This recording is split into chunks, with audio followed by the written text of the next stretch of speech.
The buzzards circled overhead as Logan Sullivan rode through the shimmering heat of the New Mexico desert, his horse struggling beneath him with labored breaths that told him they would not make it much farther without water. It was 1878, and Logan had been riding for 3 days straight, running from a past that seemed determined to catch up with him no matter how fast his horse could carry him. He had left Kansas in a hurry after witnessing a murder he should not have seen, performed by men who wore badges but had hearts blacker than coal. They had threatened his family, burned his modest homestead, and made it clear that his testimony at any trial would result in more than just his own death. So he rode south, always south, hoping to find some place where a man could start over without questions being asked. The landscape around him was harsh and unforgiving, all scrub brush and red rock formations that seemed to mock his desperation. His canteen had been empty since yesterday morning, and his lips were cracked and bleeding from the relentless sun. The horse beneath him stumbled, and Logan knew with a sinking certainty that they both might die out here in this God-forsaken wilderness if he did not find water soon. That was when he saw the tree. It stood alone on the horizon, a massive cottonwood that seemed impossible in this arid landscape. Where there was a cottonwood, there was usually water, and Logan urged his exhausted horse toward it with what little strength remained in both of them. As they drew closer, he realized someone was sitting beneath the sprawling branches, a figure in pale blue fabric that stood out against the dusty earth. His hand went instinctively to the Colt revolver at his hip, but something made him hesitate. The figure did not move with any sense of threat or alarm at his approach. Instead, whoever it was simply sat there, watching him come closer with what seemed like patient expectation. When Logan finally reached the tree, he saw that the figure was a woman, perhaps 20 years old, with dark auburn hair that fell in waves past her shoulders and eyes the color of creek water after rain. She was beautiful in a way that made his breath catch, even in his dehydrated state. Her dress was torn in several places, and there was a bruise darkening her left cheekbone, but her posture was composed, almost serene. "I knew someone good would come," she said, her voice soft but clear, as though she had been waiting specifically for him. Logan dismounted slowly, his legs nearly buckling beneath him. "Madam, are you all right? Are you hurt?" She stood then, and he could see she was favoring her right leg slightly. "I have been better," she admitted, a ghost of a smile crossing her lips. "But I am alive, and I suppose that counts for something. There is a spring just beyond those rocks." She pointed to a cluster of boulders about 50 yards away. "Your horse looks like he needs it more than conversation." Logan wanted to ask her 100 questions, but she was right about the horse. He led the animal toward the rocks, and sure enough, there was a small spring bubbling up from between the stones, forming a clear pool about 10 feet across. The horse plunged its muzzle into the water and drank deeply. Logan knelt beside it and cupped his hands, bringing the cool liquid to his cracked lips. It tasted like salvation. He drank until his stomach ached, then splashed water on his face and neck, feeling the caked dust and grime washing away. When he finally felt human again, he filled his canteen and led his horse back to the tree where the woman still waited. "Thank you," he said. "You might have just saved both our lives. My name is Logan Sullivan." "Amelia Greene," she replied, extending her hand with a formality that seemed oddly out of place in their current circumstances. Her handshake was firm despite the delicate appearance of her fingers. "And I think perhaps we saved each other. I have been sitting under this tree for 2 days, hoping someone would come along before the men who left me here decided to come back and finish what they started." Logan felt anger kindle in his chest. "Someone left you out here deliberately? Who would do such a thing?" Amelia's expression hardened, and for a moment he could see steel beneath her gentle exterior. My stepfather and his business associates. They were transporting me to Santa Fe to marry a man 3 times my age, a railroad baron who had paid handsomely for the privilege of a young wife. When I objected too strenuously, when I made it clear I would rather die than submit to such an arrangement, they decided to grant my wish. They took my horse, left me with no water or provisions, and told me the desert would be kinder than what awaited me in Santa Fe if I continued to resist. The casual cruelty of it made Logan's jaw clench. He had seen much in his 30 years, had witnessed plenty of man's inhumanity to man, but the calculated abandonment of a young woman to die of exposure struck him as particularly vile. "Where are you from originally?" "St. Louis," Amelia said, lowering herself back to the ground beneath the tree with a wince that told him her injured leg was paining her more than she let on. "My mother died 2 years ago, and my stepfather wasted no time in selling off everything of value, including me apparently. He claimed he was drowning in debt, that this marriage would solve all his financial problems. When I suggested he might solve them through honest work instead, he struck me." She touched the bruise on her cheek almost absently. "That was the first time, but not the last." Logan sat down across from her, studying her face in the dappled shade of the cottonwood. There was something remarkable about her composure, the way she spoke of terrible things with such measured calm. "You said you knew someone good would come. What made you so certain?" For the first time, her composure cracked slightly, and he saw the vulnerability beneath. "I suppose I was not certain at all.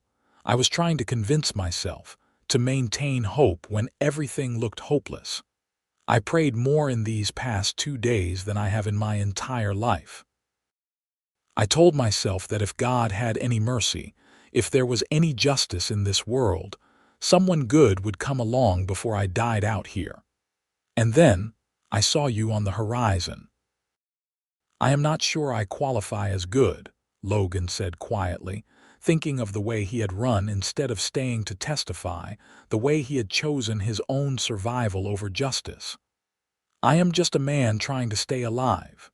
"You stopped," Amelia said simply. "You could have ridden past, taken water from the spring and continued on your way. You did not have to speak to me, did not have to care about a stranger's troubles. But you did. That makes you better than most." Logan looked away, uncomfortable with her assessment. "What is your plan now?" "You cannot stay out here, and I imagine returning to your stepfather is not an option." "I have no plan," Amelia admitted. "I have no money, no family I can turn to, nowhere to go. I suppose I was hoping whoever found me might have some suggestion, or at least be traveling toward civilization where I could find work of some kind." She straightened her shoulders, lifting her chin with determination. "I can cook and clean and keep accounts. I am educated, I can read and write and do figures. I am willing to work hard for my keep." The practical nature of her thinking impressed him. Many women in her situation would have dissolved into tears or hysterics, but Amelia Greene was already planning her survival, looking ahead rather than dwelling on what had been done to her. Logan found himself admiring that resilience even as he struggled with what to do next. His original plan had been to reach Santa Fe, and then, perhaps head further west to California, to lose himself in the gold fields or the growing cities along the coast. But traveling with a woman would complicate things considerably. It would slow him down, draw attention, and make them both more vulnerable. The smart thing, the practical thing, would be to take her to the nearest town and leave her there to make her own way.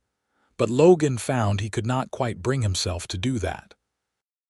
There was something about her, about the way she had sat beneath that tree maintaining hope against all odds, that called to something deep within him. Besides, he thought, Who was he to judge someone else for running from a bad situation? They were both refugees of a sort, both fleeing from people who wished them harm. "The nearest town is Las Vegas," he said finally. "It is about 2 days' ride from here, maybe less if we push hard. It is rough, but it is growing, and there might be opportunities there for someone willing to work. I was heading that direction anyway. You can ride with me if you like." Relief flooded Amelia's face, transforming her features. "Thank you. I know it is an imposition, and I swear I will repay your kindness somehow. I will not be a burden to you. Can you ride?" Logan asked, eyeing her injured leg with concern. "I grew up on a farm before we moved to the city. I can ride well enough." She paused, then added with brutal honesty, "Though I confess my leg is bothering me more than I would like. I twisted it badly when they threw me from the wagon. I do not think it is broken, but it may be sprained." Logan stood and walked to his horse, rummaging through his saddlebags until he found a length of cloth that had once been a shirt. He brought it back to Amelia. "Let me bind it. It will help with the swelling and give you support." She hesitated only a moment before nodding and extending her leg. Logan worked carefully, trying to ignore how intimate the act felt, focusing on wrapping the cloth firmly but not too tightly around her ankle and lower calf. Her shoe was worn through at the sole, he noticed, and her stockings were torn and stained with dust and blood. "You have done this before," Amelia observed as he worked. "I worked on a ranch for several years before I got my own place. You learn to patch up horses and men alike." He finished the binding and sat back. "How does that feel?" She flexed her foot experimentally. "Better, thank you." Their eyes met and something passed between them, some wordless acknowledgement of trust given and accepted. Logan looked away first, suddenly aware of how alone they were out here, how vulnerable they both were in different ways. "We should rest here until evening," he said, standing and brushing dust from his pants. "Travel at night when it is cooler. Give your leg more time to heal and let my horse recover his strength. We have water, and I have some jerky and hardtack in my pack. It is not much, but it will keep us going." "That sounds wise," Amelia agreed. She tilted her head back against the trunk of the cottonwood, closing her eyes. In repose, she looked even younger than her 20 years, and Logan felt a surge of protective anger toward the men who had left her here to die. He busied himself with caring for his horse, removing the saddle and rubbing the animal down as best he could, checking its hooves for stones and examining it for injuries. The horse was exhausted but sound, and the water and rest would do it good. When he finished, he retrieved the food from his saddlebag and brought it to share with Amelia. They ate in companionable silence, the jerky tough and salty, the hardtack requiring serious commitment to chew. Logan watched Amelia eat with the focused determination of someone who had gone too long without food, and he gave her more than his fair share, claiming he had eaten earlier. It was a lie, but a small one, and worth it to see some color return to her pale cheeks. "Tell me about yourself," Amelia said after they had eaten. "Where are you from? What brings you to New Mexico?" Logan hesitated, unsure how much to share, but if they were going to travel together, she deserved some truth. "I am from Kansas originally, had a small homestead, raised horses. Things went bad and I had to leave in a hurry. Sometimes a man sees things he should not see, and the people involved make it clear that his continued existence is inconvenient." Amelia's expression grew somber. "So we are both running from something. It seems that way. Do you think we can ever stop running? Do you think there is really a place where we can start over, be free of the past?" It was the question Logan had been asking himself for weeks now.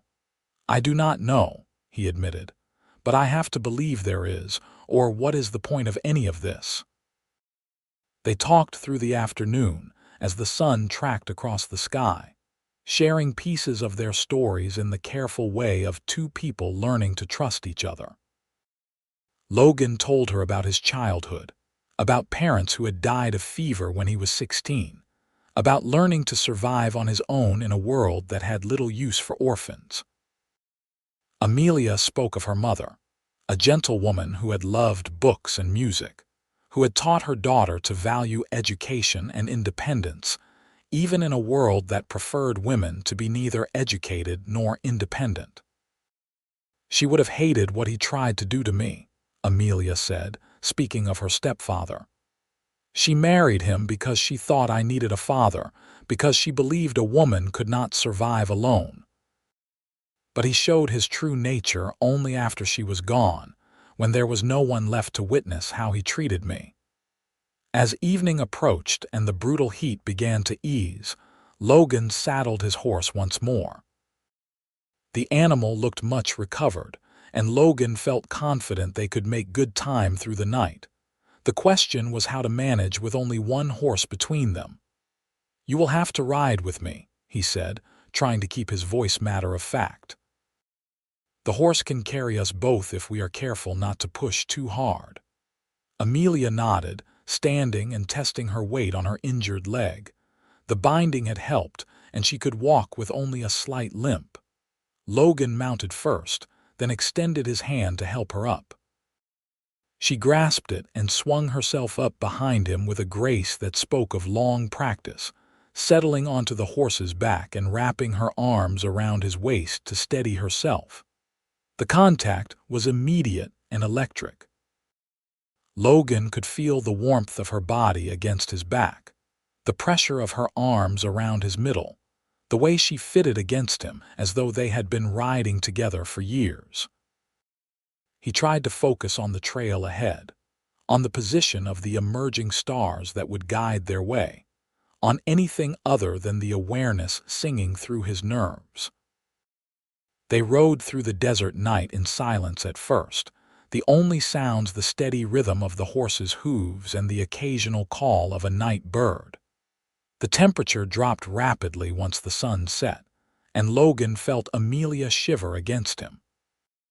He had a blanket in his pack, but accessing it would require stopping, and he wanted to put as much distance as possible between them and the place where she had been abandoned. "Are you cold?" he asked over his shoulder. "A little," she admitted, "but I will survive." "I have survived worse these past days." Logan shrugged out of his canvas jacket, a maneuver that required some careful shifting so as not to unseat either of them. He handed it back to her. "Put this on, but then you will be cold." "I will be fine, please." He felt her movement as she struggled into the jacket, which was far too large for her slender frame. But it would provide warmth, and that was what mattered. When she settled back against him, he could feel the worn canvas between them now, a barrier that was somehow both relieving and disappointing. "Logan," she said after they had ridden for perhaps an hour, "why did you really stop? You still have not given me a real answer." He considered the question, watching the path ahead illuminated by starlight. Why had he stopped? He could have taken water and left, as she had said. He could have avoided this complication entirely, but something had compelled him to approach the tree, to speak to the woman waiting there. "I think maybe I stopped because I needed to believe I was still the kind of man who would," he said finally. "I have been running for weeks now, making choices based on fear and survival. When I saw you sitting there, I realized I had a choice to make.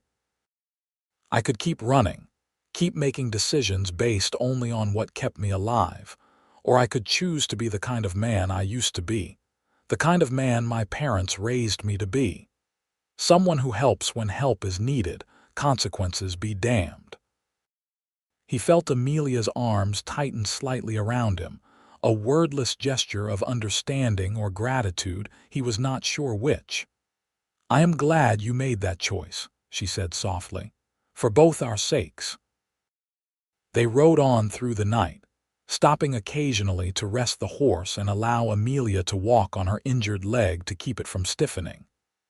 During these breaks, they would sit together under the vast canopy of stars, sharing small pieces of conversation or simply existing in compatible silence. Logan found himself looking forward to these moments, to the sound of Amelia's voice in the darkness, to the way she laughed at his dry observations about the desert landscape. There was something growing between them, he realized, something that went beyond gratitude or proximity. He noticed the way his eyes sought her out whenever they stopped, the way his awareness of her became sharper and more focused the longer they traveled together. It was dangerous, he told himself. He had no business developing feelings for this woman when his own future was so uncertain, when he could not even guarantee his own safety, much less hers. But the heart, he was discovering, did not much care about practical considerations. Dawn found them approaching the outskirts of Las Vegas, New Mexico, a town that had grown up along the Santa Fe Trail and was now thriving with the arrival of the railroad. Wooden buildings lined a dusty main street, and even at this early hour, Logan could hear the sounds of a community waking up. Hammers striking nails, the lowing of cattle, voices calling out greetings and instructions. They rode into town slowly, drawing curious looks from the early risers. Logan could imagine what they looked like, dusty and worn, sharing a single horse like refugees, which he supposed was exactly what they were. "We need to find a place for you to stay," Logan said, speaking low so only Amelia could hear. "A boarding house or hotel. Somewhere respectable where you will be safe while we figure out what comes next." "We," Amelia said, and he could hear the question in her voice, the hope and uncertainty mixed together. "I am not going to just abandon you here," Logan replied, surprised that she would think otherwise. "Not after coming this far together." He found a modest boarding house on a side street, a 2-story wooden structure with a sign that proclaimed it, "Mrs. Patterson's Rooms for Rent." The proprietor was a sturdy woman in her 50s with shrewd eyes and capable hands. She looked them over with frank assessment when Logan explained that they needed a room for Miss Greene. "Just the one room?" Mrs. Patterson asked, her tone neutral but her implication clear. "Yes, madam," Amelia said before Logan could respond. "My traveling companion is a gentleman who came to my aid when I was in desperate circumstances. I require a room of my own, and I will be seeking employment in town to pay for my keep." Something in Amelia's direct manner and cultured speech seemed to satisfy Mrs. Patterson. "I have a small room on the second floor. $3 a week, includes breakfast and supper. You pay in advance." Logan reached for his meager collection of coins, but Amelia stopped him with a hand on his arm. "I cannot let you pay for my room. You have already done too much." "You can pay me back when you find work," Logan said firmly, counting out coins into Mrs. Patterson's palm. "Consider it a loan." Mrs. Patterson pocketed the money and produced a key. "Room 5, top of the stairs and to the left. Breakfast is at 7, supper at 6. No men in the rooms, no drinking, no loud noise after 9 o'clock. We run a respectable house here." "Thank you," Amelia said, taking the key. She turned to Logan, and for a moment they simply looked at each other, the exhaustion of their night's ride catching up with both of them. "Will you come back? After you have seen to your horse and found your own lodging." "I will," Logan promised. "Get some rest. I will return this afternoon and we can talk about what comes next." He watched her climb the stairs, her hand trailing along the banister, her limp more pronounced now that she was finally somewhere safe and could allow herself to acknowledge her injury. When she disappeared from view, he felt an odd sense of loss, as though something vital had been taken from him. Logan found a livery stable where he could board his horse and paid for a week's worth of feed and care. The animal had earned a rest, and Logan needed to keep it healthy if he was going to have any chance of continuing his journey. Though where that journey would take him now, he was less certain than before. He found his own lodging at a rough establishment near the saloon district, a place that asked no questions and charged by the night. It was nowhere near as respectable as Mrs. Patterson's boarding house, but it was cheap and it suited his needs. He paid for 3 nights, figuring that would give him time to assess the situation and make decisions about the future. The bed was lumpy and the room smelled of tobacco and old sweat, but Logan was too exhausted to care. He stretched out on top of the thin blanket and fell into a dreamless sleep that lasted until well past noon. When he woke, he washed up as best he could in the basin of tepid water provided, changed into his least dirty shirt, and made his way back to Mrs. Patterson's boarding house. The afternoon sun was blazing, and the streets were busy with people going about their business. Logan observed the town with a practiced eye, noting the mix of rough frontier elements and growing civilization. The way the new railroad depot dominated one end of town, while older adobe buildings clustered around the plaza. Mrs. Patterson answered his knock with a raised eyebrow. "Miss Greene is in the parlor," she said, stepping aside to let him enter. "She has been asking after you." Logan found Amelia sitting in a modest parlor, her hair freshly washed and pinned up, wearing a dress that Mrs. Patterson must have loaned her. It was too large, but Amelia had pinned and tucked it to fit better, and she looked transformed from the desperate woman he had found under the cottonwood tree. The bruise on her cheek was darker now, purple and yellow, but her eyes were bright and alert.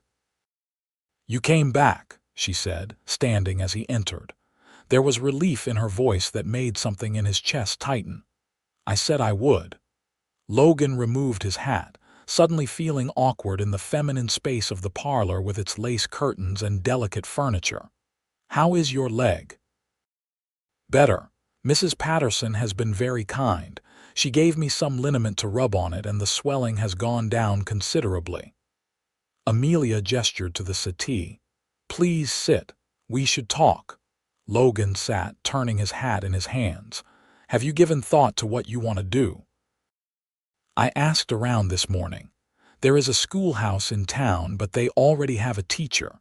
The general store might need help, and there are always saloons looking for serving girls, though I would not recommend that work if you can avoid it.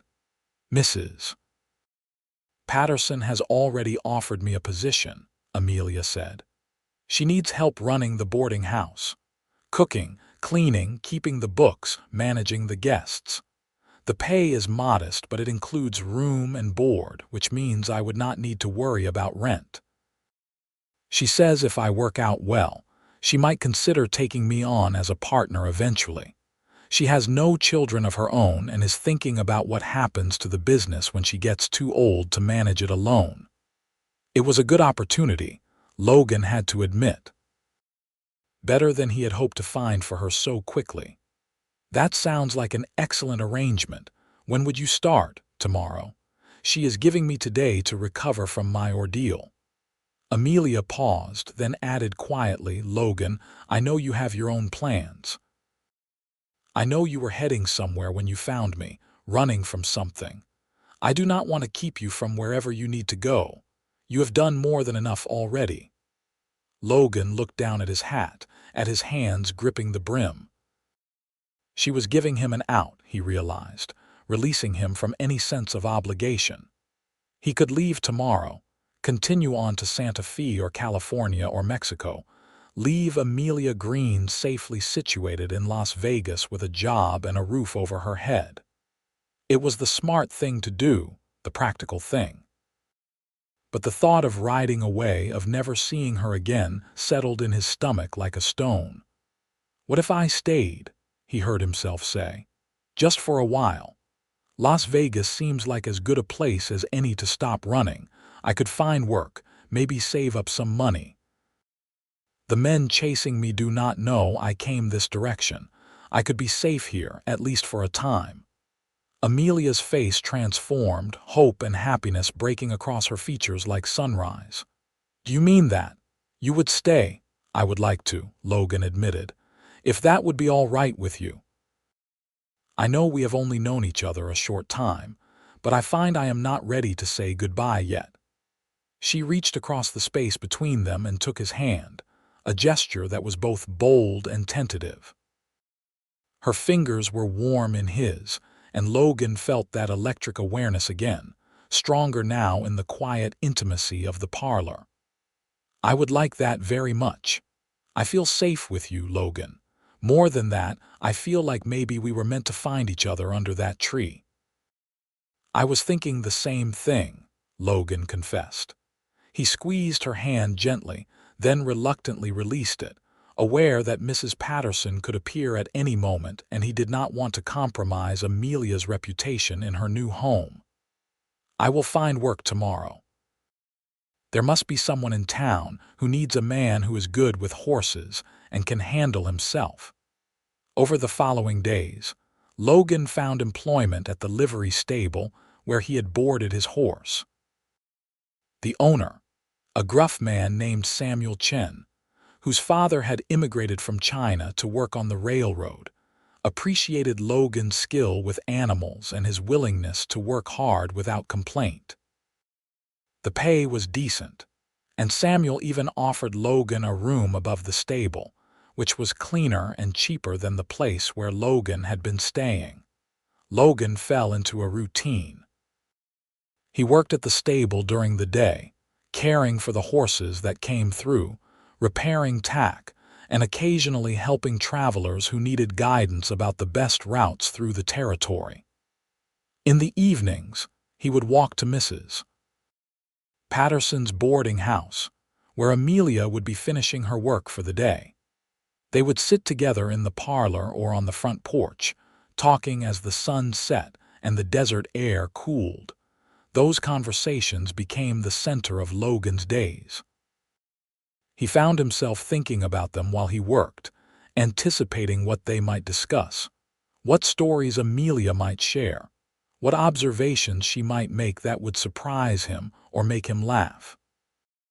She had a quick wit and a sharp mind, and she saw the world with a clarity that both impressed and humbled him. Mrs. Patterson says I have a gift for managing the household accounts. Amelia told him one evening as they sat on the porch watching townspeople pass by on the street. Apparently, the previous girl she employed could barely add two numbers together, and Mrs. Patterson had been doing all the bookkeeping herself. But I learned figures from my mother, and I actually enjoy working with numbers. There is something satisfying about making everything balance properly. My mother used to say the same thing, Logan replied, remembering the way his mother would sit at the kitchen table with her ledger, her tongue caught between her teeth in concentration. My father was hopeless with accounts. He could run a farm like nobody's business, but ask him to track expenses and income, and his eyes would glaze over. They shared stories like this, trading pieces of their pasts, building a foundation of shared understanding. Logan told her about learning to break horses, about the satisfaction of earning an animal's trust, of that moment when a wild thing decided you were worthy of carrying. Amelia spoke of her childhood on the farm, of lazy summer days reading under trees, of her mother teaching her to play piano in their parlor in St. Louis before her stepfather had sold the instrument to pay gambling debts. I miss music, she said wistfully. The boarding house has no piano and I have not played in over a year. There is a church in town, Logan said. I imagine they have an organ or piano. Perhaps you could speak to the pastor, offer to play for services in exchange for practice time. Amelia's eyes lit up. That is a wonderful idea. I will call on him tomorrow during my break. True to her word, she did exactly that, and within days she had arranged to play piano for Sunday services and practice sessions twice a week. Logan attended that first Sunday service, sitting in the back pew and watching Amelia's hands move across the keys with practiced grace. The music that filled the small church was beautiful, and he saw several townspeople nodding in appreciation. When the service ended, multiple people approached Amelia to compliment her playing and welcome her properly to the community. Logan felt a swell of pride watching her, seeing how quickly she had established herself in Las Vegas, how she was building a life here through determination and skill. She was remarkable, he thought. This woman who had sat under a tree waiting for rescue, but who had never really needed rescuing at all. What she had needed was an opportunity, a chance to show what she was capable of, and she was seizing that chance with both hands. As weeks turned into months, Logan and Amelia's relationship deepened. They were careful to observe propriety, always meeting in public or with Mrs. Patterson's knowledge, but the feelings growing between them became impossible to ignore. Logan found himself looking for excuses to see her, volunteering to repair things at the boarding house, offering to escort her on errands into town, anything that would give him time in her presence. He was falling in love with her. The realization came to him one evening as he watched her laugh at something Mrs. Patterson had said. The way her whole face transformed with joy, the sound of her happiness filling something hollow in his chest he had not even known was there. He was in love with Amelia Greene, and the knowledge both thrilled and terrified him. What did he have to offer her, really? He was a man with a past, running from enemies who might still find him, working a modest job that barely paid enough to support himself, much less a wife and family. Amelia deserved better than a life of looking over her shoulder, of wondering if today would be the day his past caught up with them. But when he tried to pull back, to put some distance between them for her own good, Amelia would not allow it. She saw through his excuses and called him on them with her characteristic directness. "You are trying to protect me from something," she said one evening when he had made excuses not to see her for 3 days straight. She had come to the livery stable to confront him directly, standing with her hands on her hips and fire in her eyes. "What is it, Logan? What has you so frightened?" He was mucking out a stall and he leaned on the pitchfork, studying her in the lantern light. She was beautiful and fierce, and he loved her so much it ached. "I am not good enough for you," he said bluntly. "You could do better than a stable hand with a dangerous past." "Should I not be the one to decide that?" Amelia countered. "I am not some fragile flower who needs protecting from reality, Logan. I know who you are. I know you are running from something. Do you think I care about that? You found me dying in the desert and gave me back my life. You have been nothing but kind and honest and good to me. So unless you are trying to tell me you do not want me, that you do not feel what I feel, then stop trying to make decisions for me." "What do you feel?" Logan asked, his heart pounding. Amelia stepped closer into the stall with him, heedless of the hay and dirt. "I feel like I have been waiting my whole life to meet someone like you. I feel like God put us both in that desert at exactly the right moment so we could save each other. I feel like I am falling in love with you, Logan Sullivan, and I am tired of pretending I am not." Logan set down the pitchfork with hands that shook slightly. "I love you too," he said, the words coming out rough and honest. "I have been trying to do the right thing, but I cannot seem to help myself. I love you, Amelia." She closed the distance between them then, reaching up to cup his face in her hands. "Then stop running from this. Stop running from me. Whatever comes, we will face it together." When he kissed her, it felt like coming home. Her lips were soft against his, and she tasted like hope and new beginnings. His arms came around her waist, pulling her closer, and she made a small sound of happiness against his mouth. The kiss deepened, and Logan felt years of loneliness and fear melting away, replaced by the solid reality of this woman in his arms, this future they might build together. They pulled apart slowly, both breathing hard, foreheads resting together. "Marry me," Logan said, the words surprising him even as he spoke them. "I know it is fast. I know I should probably court you properly for months first, but I do not want to waste any more time. Life is too short and too uncertain. Marry me, Amelia." "Yes," she said without hesitation, joy suffusing her features. "Yes, Logan, I will marry you." They were married 3 weeks later in a simple ceremony at the church, with Mrs. Patterson and Samuel Chen standing as witnesses. Amelia wore a modest blue dress that Mrs. Patterson had helped her sew from fabric purchased at the general store, and Logan wore his best clothes, his hair freshly cut, and his face cleanly shaved. The pastor spoke words about love and commitment, about building a life together through joy and hardship, and Logan meant every word of the vows he spoke. When the pastor pronounced them husband and wife, Logan kissed his bride with a tenderness that made Mrs. Patterson dab at her eyes with a handkerchief. Amelia smiled against his lips, and Logan felt a completeness he had never known before. This was what he had been searching for all along, he realized. Not just safety or a place to stop running, but a home. And home was not a place, but a person, this woman who had become the center of his world. They had arranged to rent a small house on the edge of town, a modest 2-room adobe structure that needed work but had good bones. Samuel had given Logan a raise and promised him a partnership stake in the livery if he stayed on for 2 years. And Mrs. Patterson had told Amelia she could continue working at the boarding house for as long as she wished.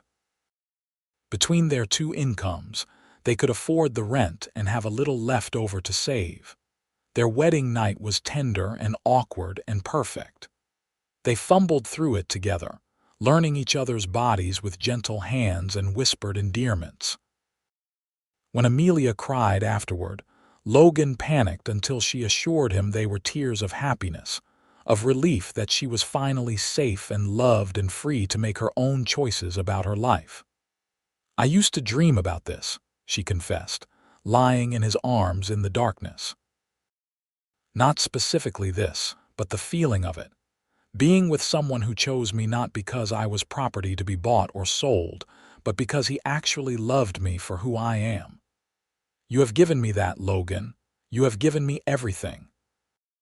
"You have given me just as much," Logan replied, pressing a kiss to her hair. "Maybe more. I was lost before I found you, Amelia, running without purpose or hope. You gave me a reason to stop running, a reason to build something instead of just surviving day to day." They settled into married life with surprising ease. Amelia proved to be an excellent homemaker, keeping their small house clean and comfortable, cooking meals that made Logan look forward to coming home from work. He in turn did his best to be the husband she deserved, fixing things that broke, bringing home his pay without stopping at the saloon, and most importantly, listening when she talked about her days, her hopes, her dreams for their future. "I think I would like to have children someday," Amelia said one evening as they sat together on their front step watching the sun set.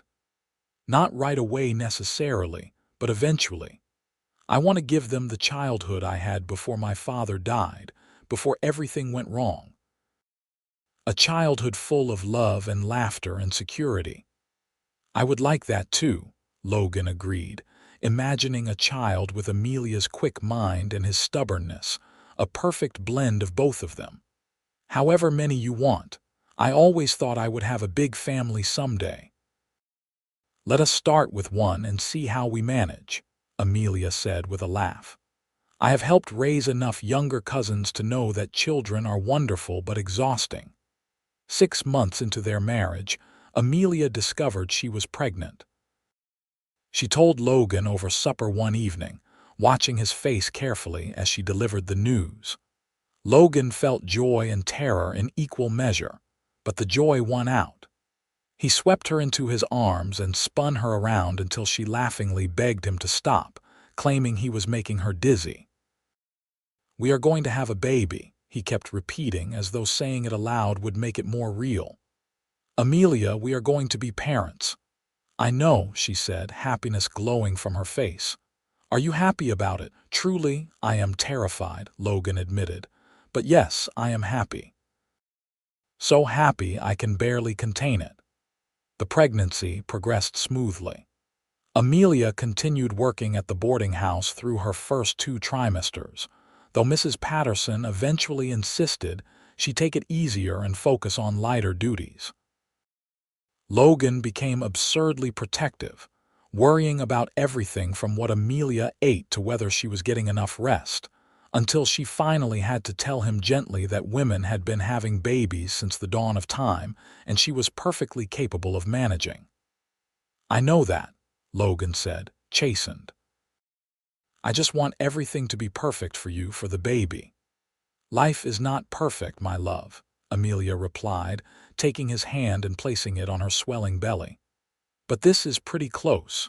We have each other, we have a home, we have a baby on the way.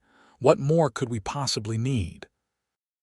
Their son was born on a spring morning, arriving after a long night of labor that left Logan pacing the floor while the midwife attended to Amelia. When he finally heard the baby's cry, when the midwife emerged to tell him he had a healthy boy, Logan felt his knees go weak with relief.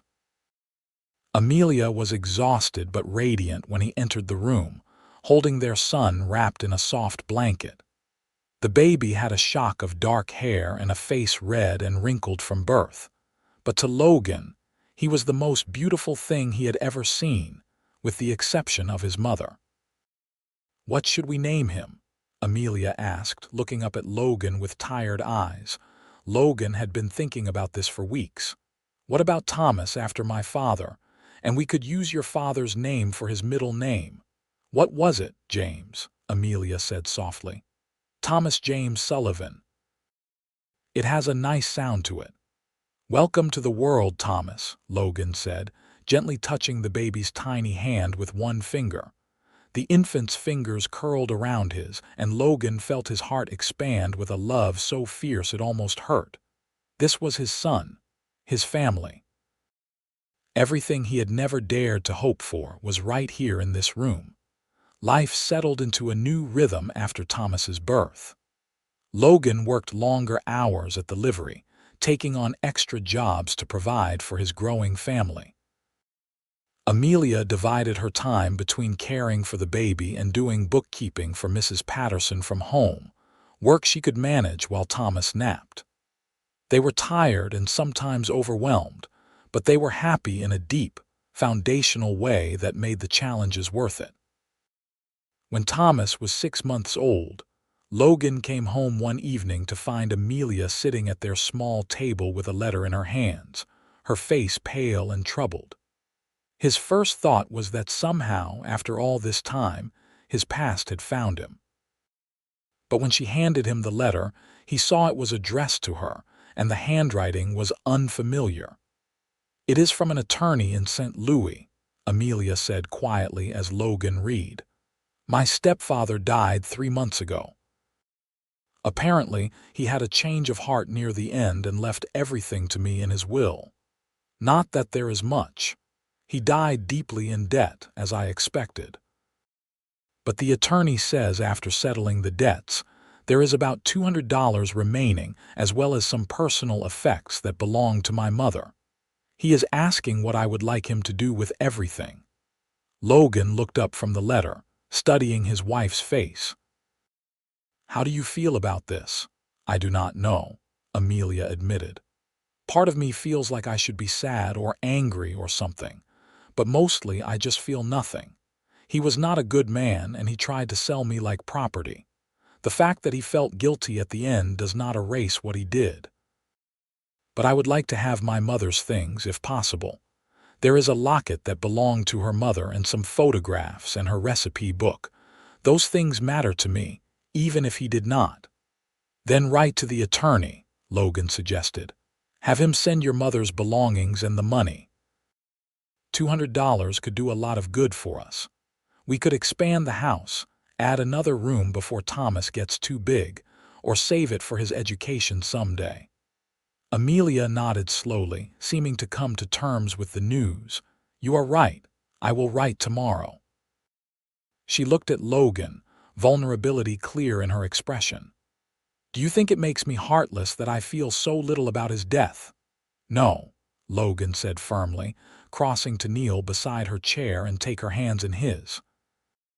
"He made his choices, and he has to answer for those now to a higher power than us.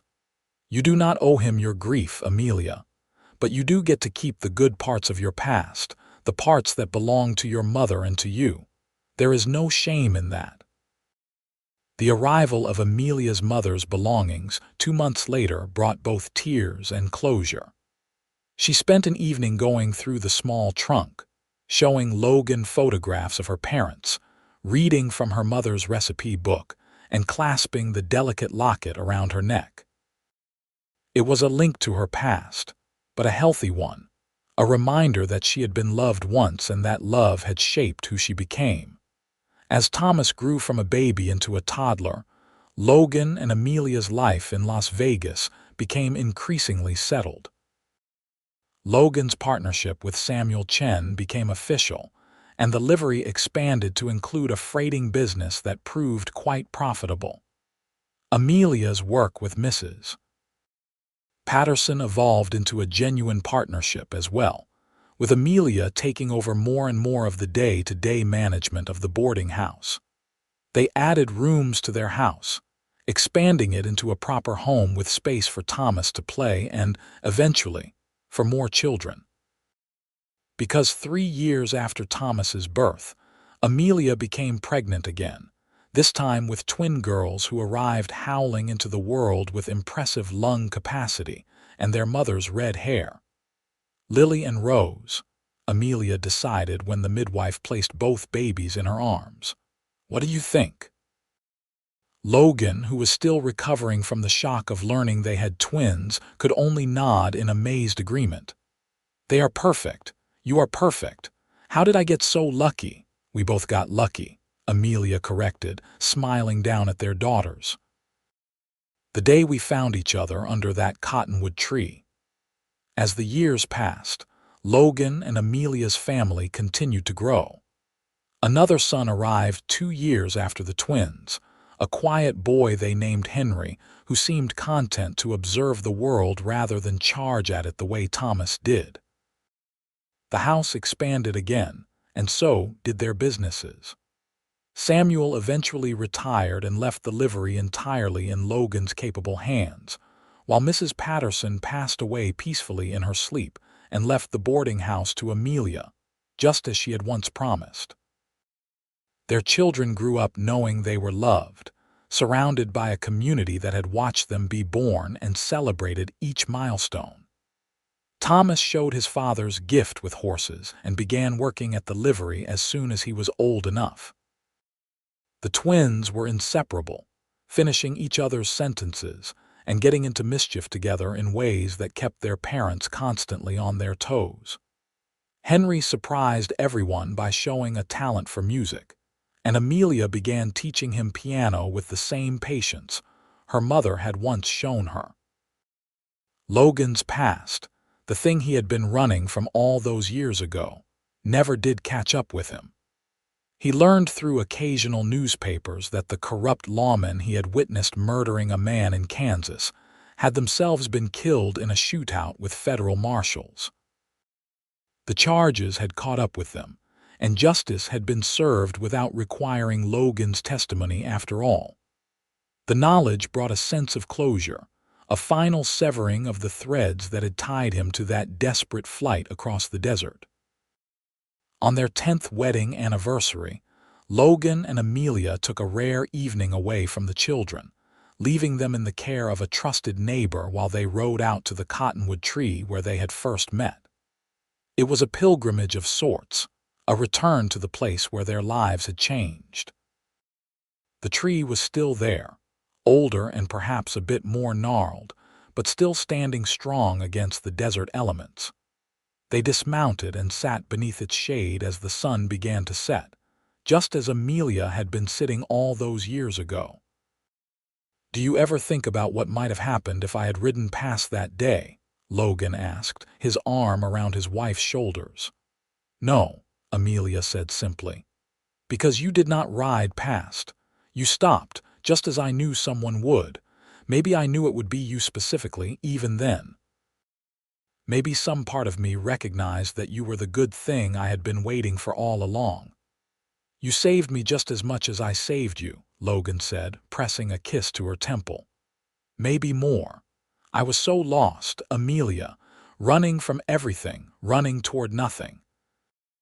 You gave me a reason to stop, to build instead of flee, to hope instead of just survive." They sat in companionable silence as the desert sunset painted the sky in shades of orange and purple and red. A coyote called in the distance, and somewhere a night bird began its evening song. The desert that had nearly killed them both had become their home, the harsh landscape softening into something beautiful when seen through the lens of the life they had built together. "I love you," Amelia said, turning to look at Logan with eyes that still held the same determination and hope they had held that first day. "I love our life, our children, everything we have created together. Thank you for stopping that day. Thank you for being the good man I knew would come." "I love you too," Logan replied, his voice thick with emotion. "Thank you for waiting, for keeping faith when everything looked hopeless. Thank you for choosing me, for giving me a family and a home and a purpose. You are the best thing that ever happened to me, Amelia Sullivan."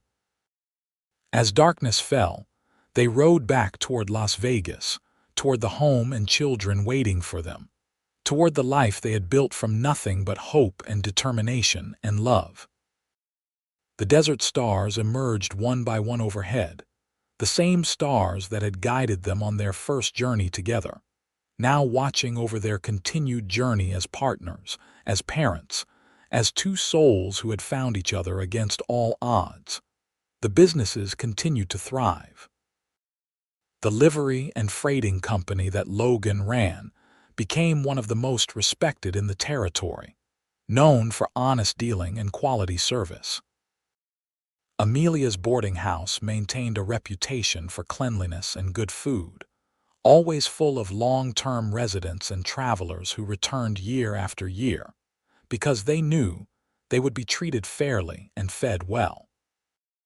As their children grew into teenagers and then young adults, Logan and Amelia found themselves entering a new phase of life.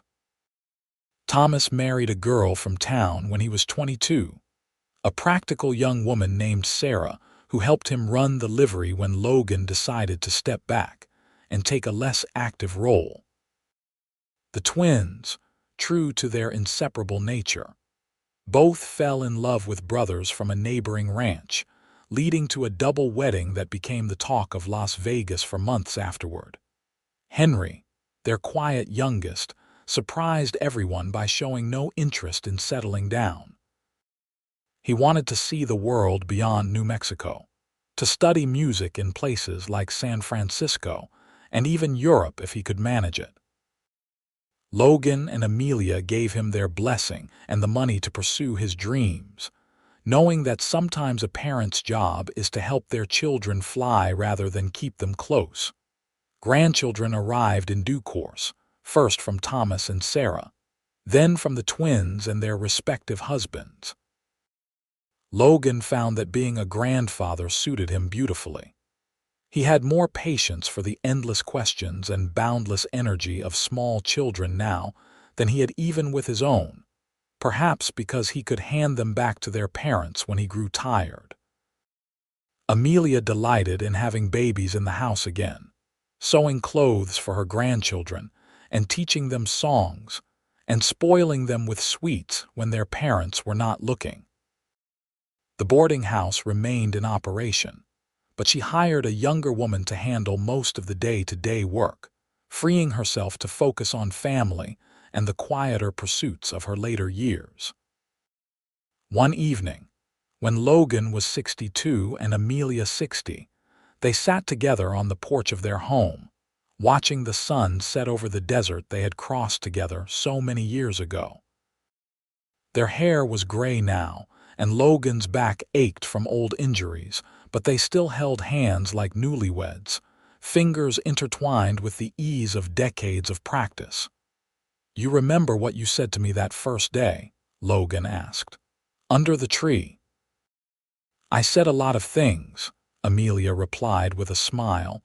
"You will have to be more specific. You said I knew someone good would come, as though you had been waiting specifically for goodness to find you in that desert." Amelia was quiet for a moment, remembering. "I was trying to have faith when I had no reason to have faith. I was trying to believe that the world contained more good than evil, that I deserved to be saved even though everything in my life up to that point suggested otherwise. And then you appeared on the horizon and I knew I had been right to hope." "I am not sure I was particularly good," Logan said. "I was running away, remember, running from doing the right thing because I was afraid." "You stopped," Amelia said firmly. "When you could have ridden past, when stopping endangered you and complicated your life, you still chose to stop. That is goodness, Logan. That is what goodness looks like in the real world. Not grand gestures or heroic speeches, but the simple choice to help when help is needed, even when it is inconvenient or scary." Logan brought her hand to his lips and kissed it gently. "We have had a good life, you and I." "We have had a wonderful life," Amelia corrected. "We have had love and children and grandchildren and work that mattered. We have had each other through good times and hard times, and that has made all the difference. I would not change a single moment of it, Logan. Not even the hard parts, because they led us here, to this porch, still holding hands after all these years." They sat together until the stars emerged, bright and clear in the desert sky. The same stars that had watched over their first night together riding toward Las Vegas. The same stars that had witnessed every moment of their life since. The desert wind carried the scent of sage and distant rain, promising storms to come, but Logan and Amelia were not worried. They had weathered every storm together, and they would weather whatever came next the same way. Inside the house, they could hear the sounds of family. Thomas had brought his children for supper, and the noise of young voices and running feet filled the rooms with life and energy. Soon Amelia would have to go inside and help serve the meal, and Logan would carve the roast and tell the grandchildren stories about the old days, embellishing the truth just enough to make their eyes go wide with wonder. But for now, they sat together in the gathering darkness. Two people who had found each other when they both needed finding most, who had built a life from nothing but faith and determination and love.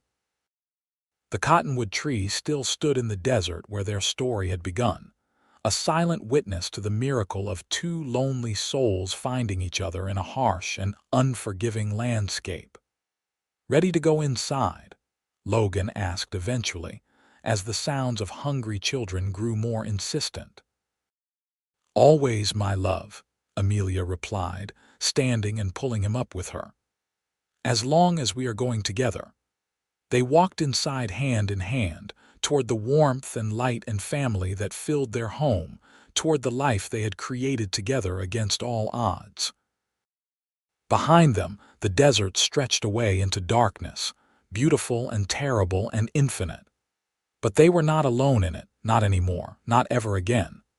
The years continued to pass with the gentle inevitability of desert seasons, each bringing its own joys and sorrows, its own moments of grace. Logan's health began to fail when he was 70, his heart growing weak, but he faced it with the same quiet determination he had brought to every challenge in his life. Amelia nursed him with tender devotion, and on good days they would sit together and talk about their life, marveling at how far they had come from that desperate meeting under the cottonwood tree. You have any regrets?" Amelia asked him one afternoon as they sat in their bedroom, sunlight streaming through the windows. Logan thought about it carefully, wanting to give her an honest answer. "I regret that I did not find you sooner," he said finally. "I regret all the years we could have had together if we had met when we were younger. But I do not regret anything that happened after I saw you sitting under that tree. Every moment since then has been a gift, Amelia. You have been the great gift of my life." Tears slipped down Amelia's cheeks, but she smiled through them. "You have been my gift as well, my salvation and my joy and my home. I love you, Logan Sullivan. I will love you until my last breath and beyond." "And I love you, Amelia Sullivan," Logan replied, reaching up to wipe away her tears with a trembling hand. "In this life and whatever comes after." Logan passed away peacefully in his sleep 3 nights later, with Amelia holding his hand and their children gathered around his bed. He left the world as he had entered it, surrounded by love, but the life between those 2 moments had been extraordinary. He had been a good man who made good choices when they mattered most, and he left behind a legacy of love that would echo through generations. Amelia lived for 10 more years after Logan's death. Years filled with grandchildren and great-grandchildren, with quiet days and beloved routines. She never remarried, though several gentlemen callers made their interest known. There was only one Logan Sullivan, she would say with a gentle smile, and she had been blessed beyond measure to share her life with him. She made annual pilgrimages to the cottonwood tree, sometimes alone, sometimes with family members who wanted to hear again the story of how their grandmother had sat beneath that tree waiting for goodness to find her, and how their grandfather had been that goodness made manifest. The tree became a family landmark, a place of significance and memory. And when Amelia finally passed away in her sleep at the age of 80, her children made sure she was buried next to Logan with a view of the desert she had crossed to find him. On her gravestone, beneath her name and dates, they carved a simple phrase that captured the essence of her story. "I knew someone good would come." And he had come, riding out of the desert when she needed him most, a man as lost as she was, both of them finding in each other the home they had been searching for all along.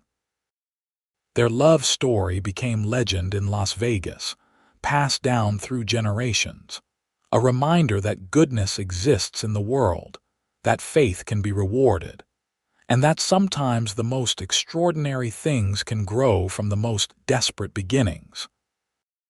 The boarding house continued to operate for many years, run by Amelia's descendants, who kept her recipes and her standards and her belief that everyone deserved to be treated with dignity and respect.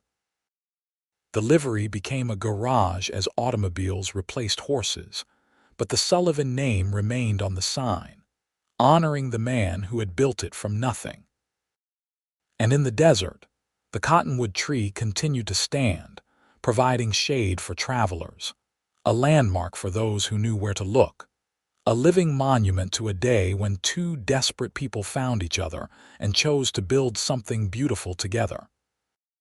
Birds nested in its branches, and desert creatures sheltered beneath its roots, and if you visited at sunset on certain days, you might almost feel the presence of 2 souls who had loved each other fiercely and well, whose story had begun in that exact spot when hope met faith, and both were rewarded.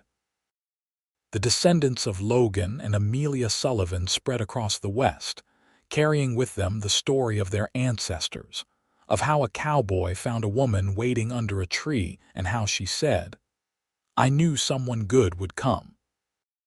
It became a family touchstone, a reminder that goodness exists, that love can triumph, that sometimes the most important choice we make is simply to stop when we could have kept riding, to help when help is needed, to have faith when all seems lost.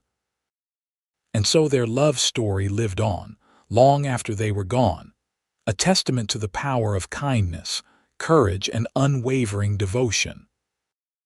In a harsh land that took more than it gave, they had found each other and created something that lasted, something that mattered, something that proved that even in the Wild West, even in the most desperate circumstances, love could not only survive but thrive and flourish and grow into something magnificent.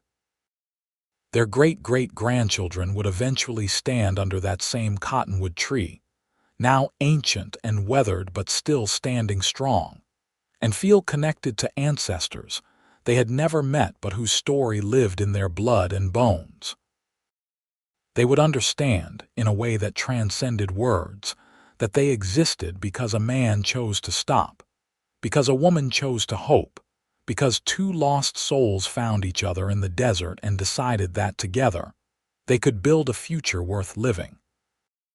And in that understanding, in that connection across generations, Logan and Amelia's love achieved a kind of immortality, living on not just in memory and story, but in the very lives of those who came after, each carrying forward the legacy of courage and hope and faith that had defined their ancestors' remarkable love story.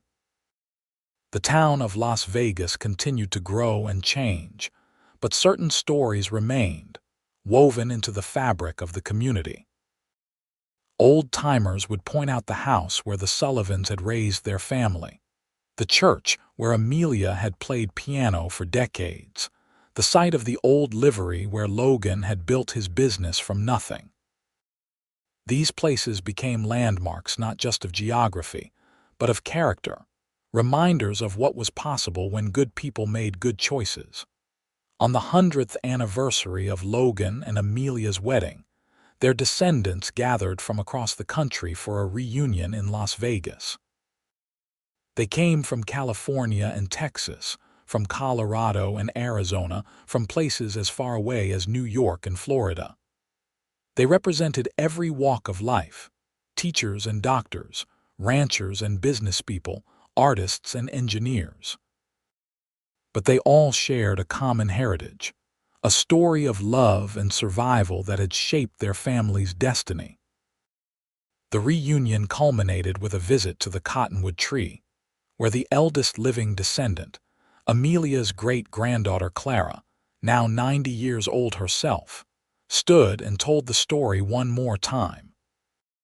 She spoke of the woman who had sat beneath this tree waiting for hope, of the man who had chosen to stop, of the love that had grown from that chance meeting into something that spanned generations. As she spoke, the sun set over the desert, painting the sky in the same brilliant colors it had shown on that day so long ago, when Logan Sullivan had seen a figure in pale blue beneath a tree and made the choice that would define both their lives. The gathered family stood in silence, feeling the weight of history, the presence of those who had come before, the debt they owed to ancestors who had loved each other well and built something lasting. And perhaps, in that moment of connection across time, Logan and Amelia were there too, somehow present in the place where their story had begun, watching their legacy gathered beneath the tree where it had all started, satisfied that the life they had built together continued to ripple outward, touching lives they would never meet, shaping futures they could never have imagined. Their story was complete, their ending as perfect as any love story could hope to achieve. They had loved and been loved, raised children who raised children, built businesses and homes and a life that mattered.